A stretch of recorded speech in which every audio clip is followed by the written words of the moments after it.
Bank Nifty देख लेंगे तो बैंक निफ्टी जो था आज काफ़ी बड़ा गैप डाउन ओपन हुआ मार्केट। गैप डाउन कितना पॉइंट का था? नियर अबाउट 500 पॉइंट का था। 54,120 के आसपास इसने क्लोजर दिया हुआ था और 53,500 के आसपास इसने ओपनिंग दिया। ओपनिंग होते ही काफ़ी बड़ा ग्रीन कैंडल बना है। देखिए अब होता है क्या, मैं आपको बता दूं कि इतने बड़े गैप डाउन में अपना नॉर्मली कोई प्लान नहीं होता है। मार्केट अगर कहीं ना कहीं पीडीसी के आसपास ओपन होता है या फिर ये 54,000 के साइकोलॉजिकल जोन के जस्ट थोड़ा नीचे यहाँ कहीं ओपन होता है और थोड़ा सा सेंटिमेंट अगर शुरू में ही बेरिश दिखाता तो अपना जो प्लान था वो सेल करने का ही होता, ठीक है।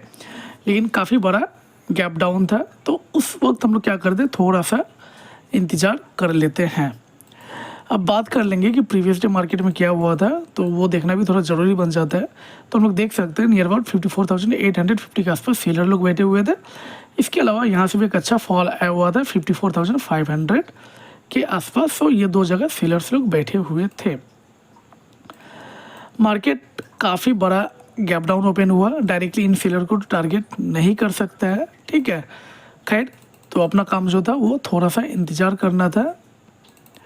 देखिए इंतज़ार, इतना बड़ा ग्रीन कैंडल बनने के बाद हम लोग थोड़ा इंतज़ार करने के बाद अगर ट्रेड देख ले तो ट्रेड जो अपना है वो यहाँ पर बन सकता था 935 के ग्रीन कैंडल में। हालांकि अपना कल के मुताबिक कोई भी प्लान नहीं था बाय करने का इतने बड़े गैप डाउन में, लेकिन मार्केट को थोड़ा परखने के बाद यहाँ पर बाय किया जा सकता था। क्यों? क्योंकि अगर हम लोग फिबोनाची टूल का यूज़ कर ले तो देखेंगे कि यहाँ से ग्रीन कैंडल बना था। सो यहाँ ट्रेड लिया जाता तो आपको 1:2 का रिस्क रिवार्ड मिल गया होता, ठीक है। सेलिंग का भी हमें एक ट्रेड दिख रहा था, वो भी मैं आपको बता दूँ। देखिए सेलिंग इस तरह से किया जा सकता था। तो इस कैंडल में आपका सेल हो सकता था 943 के कैंडल में, या फिर आप 10:17 के कैंडल में भी सेल कर सकते थे। हालांकि ये थोड़ा टफ मार्केट हो जाता है इतने बड़े गैप डाउन या फिर इतने बड़े गैप अप ओपनिंग होने के बाद। एक चीज़ मैं आपको बता देना चाहूँगा, मेरे एक्सपीरियंस के मुताबिक मैंने देखा है कि अगर मोर देन 500 या फिर 600 पॉइंट्स का गैप डाउन मार्केट दे देता है बैंक निफ्टी में, तो मार्केट कहीं ना कहीं sideways to little bit bullish ही होता है, ठीक है। ऐसा नहीं होता है कि मार्केट दोबारा नीचे से चला जाता है, ऐसा नहीं होता है। याद रखना, साइडवेज या फिर थोड़ा बहुत बुलिश, थोड़ा सा ऊपर जाके क्लोजर दे देता है, इस तरह का होता है। सो अगर आप इस कॉन्सेप्ट को जानते हैं तो फिर आप बाई कर सकते हैं। सो इसी कॉन्सेप्ट को जानते हुए यहाँ पे मैंने एक बाई का ट्रेड आपको बताया है। चलिए, हालांकि आज का दिन जो था वो बिल्कुल ही साइडवेज रह गया था।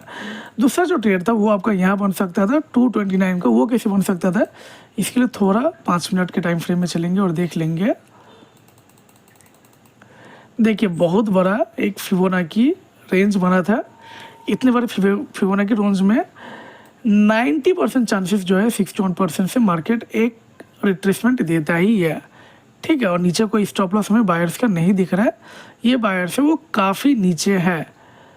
तो यहाँ पे एक अपना बाय होता, लॉजिक है बिग फिबो रेंज, ठीक है। इस कैंडल में 229 के कैंडल में चलेंगे। अब निफ्टी में भी देख लेंगे कि सेलर्स लोग यहाँ बैठे हुए थे 24,320 के आसपास। मार्केट यहाँ पर भी काफ़ी बड़ा गैप डाउन ओपनिंग दिया था, काफ़ी बड़ा ग्रीन कैंडल बना था।